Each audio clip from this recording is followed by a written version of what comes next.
First, the EU leaders have this Friday been mulling over details of the bloc's multi-billion euro recovery package, an issue which remains divisive.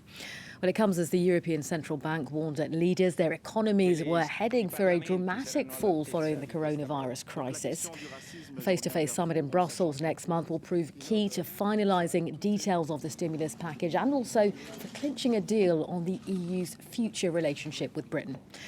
Well, for more on that €750 billion stimulus package, we're joined by Cole Stangler.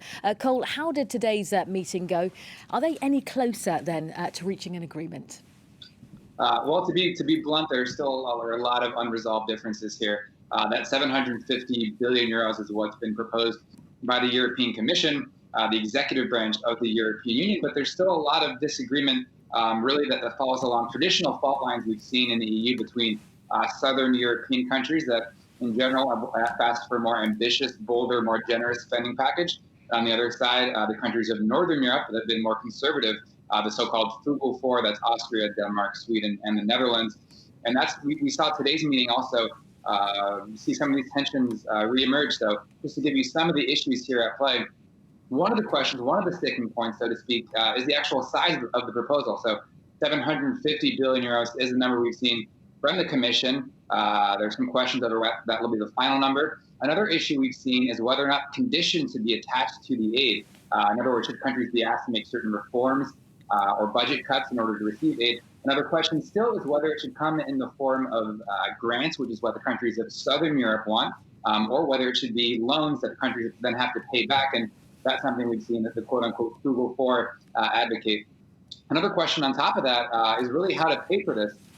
So questions over whether or not the EU should consider new revenue streams in order to help finance this. So some potential proposals on the table here have been things like a tax on carbon emissions, taxes on single-use plastic, potentially even taxes on the tech sector. So still a lot of unresolved questions here.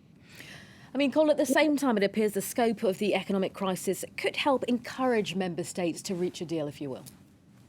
Yeah, so you mentioned earlier Christine Lagarde of the European Central Bank highlighting in that video conference today the scope of this crisis. She said that warning the EU economy is in a dramatic fall. We've seen growth projections shrink. We've seen unemployment spike, and Lagarde suggesting unemployment could still spike further. And this comes as well after previous stimulus packages have already been put forward by the European Union. So on the one hand, €540 billion in emergency aid, that's one portion. And the other big pillar of the EU response has been monetary stimulus. So the European Central Bank embarking on quantitative easing, buying government bonds and buying corporate bonds to prop up the economy. And still, despite these measures, we've seen the extent of this crisis, and all of that could potentially be putting pressure on EU states to reach a deal at the next summit, which, as you mentioned, is coming up in July. All right, Cole Stangler from our business desk. For now, thank you.